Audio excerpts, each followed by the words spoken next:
My name is Michael Storms. That's my name before I became Muslim. I was born in Halifax, Nova Scotia, and I'm 27 years old. My name after I became Muslim is Muhammad Islam. My childhood was very difficult. My family, I came from a very violent background. My family are criminals, you could say. Very bad people. So that was my upbringing. Crime and violence, drugs, things like this. I don't know my father. My father left when I was 2. My mother deported him back to the States. And it was me and my 2 sisters with my mother. And then there's my uncles and my cousins, and they're kind of like always living where we were living. And it's a really tight-knit family, right? With relation to bad stuff. I thought the world was a very negative place because of my family, and like you were saying, because of the environment. I didn't see too many positives. So, and you could also say that my family kind of restricted my access to other things. They wanted me to do things with them. So it reinforced that there's nothing good going on, right? When I was younger, I felt afraid, but then when I grew up a little bit, it became pretty normal. And so the people in my family I wasn't afraid of anymore. I was part of the team. But initially, yeah, because when you're young, you're pure, right? And to be bombarded with a lot of bad things makes you uneasy. Like any hardship, you get accustomed to it, though, right? When I was about 8 years old, I would go to, this was very, very rare. This is before I started doing other things for money. I would go to a bakery called Paradise Bakery, right? And I would wash dishes for hours on end, but I was too young to be paid money, so what Norris would do is he would pay me in food, some bread and jam and dates and little sweets and stuff like this. And I would go home and feed my 2 sisters that because my mother would be off doing some other crime, or she'd be in jail or something like this, right? Or I'd be out all night collecting recyclables so I can come home and feed my sisters in the morning. When you see that you haven't eaten for a couple days, you know, and there's nothing, so you have to try to do something to feed yourself and feed your family, right? So my other family wouldn't really take care of us. I started my little career when I was 14, you could say, and I was never close enough with too many people to say that I had friends that I could call on. I never really trusted anybody. And school wasn't for me. I never finished school. I didn't have time for it. It didn't appeal as much as what I was doing appealed at the time.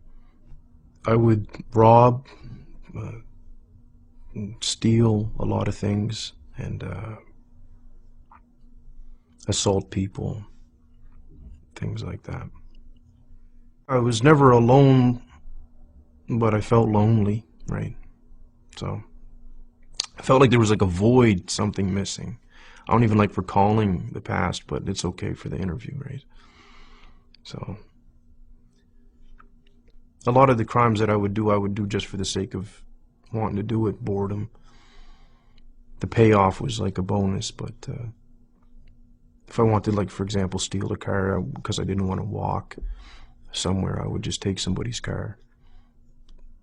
When I was young, I lost all concern for people's feelings and whatnot. The way that I grew up, I felt no one's concerned for my feelings. So if I hurt somebody, I don't care about what they think or feel, or, you know, I didn't care at the time at all.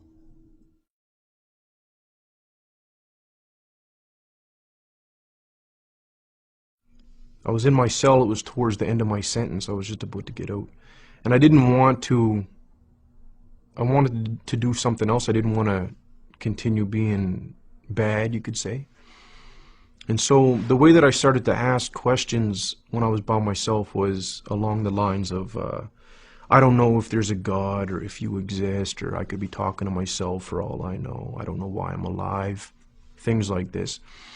But if there's a reason why I'm alive, or if I'm not talking to myself and there is a real creator, as people would call it, can you show me why I'm alive? And then I would just talk and say, for example, I stressed the point that I needed it to be shown to me because I didn't trust anybody, let alone somebody telling me about God, right?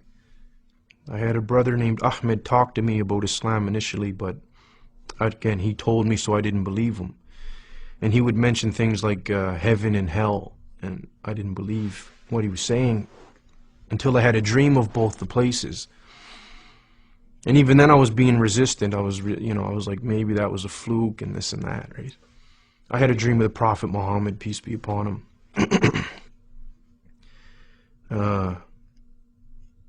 So things happened to me when I was awake and when I was asleep. And a lot of it happened to me in a very small amount of time. As soon as Ahmed started talking to me about Islam, I didn't believe him.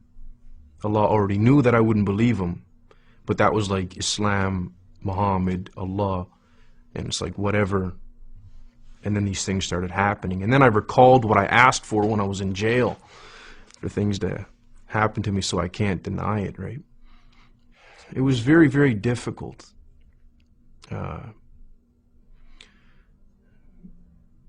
Doing what somebody else wanted you to do. It was so difficult for me, right? Even God. I struggle with it even today. It was very, very, very difficult. And I went to the masjid and I sat down and actually I sat down I was on my knees and just sitting back like people do when they're finished for the prayer. And I just started crying, right? And I was crying and crying and crying and crying and crying and drooling. I couldn't control myself, right? So it was like 20 years of betrayal and stress, and violence and anger and all these things built up, and then it's like Allah allowed me to just get rid of it all. And I cried for a very, very, very, very, very long time, right? And I couldn't move, right? I was just crying. And then I remember saying at the end of it, all right, I'll try to do, what you want me to do. I am most pleased that I pray. Yeah, it's important, very, very important. A feeling of safety from Allah and from His punishment, you could say. That's what I get out of it, like a calmness and that I'm all right for right now until the next prayer comes in or until tomorrow. My future, I see it as positive in the dunya because it's going to be controlled and very simple and that's why, that's my positive future here. Very simple lifestyle, that's positive. Don't hurt nobody. Don't get hurt. Inshallah, if I get forgiven in the next life, that's what makes me feel really positive, right? If I get forgiven, it'll be great, inshallah.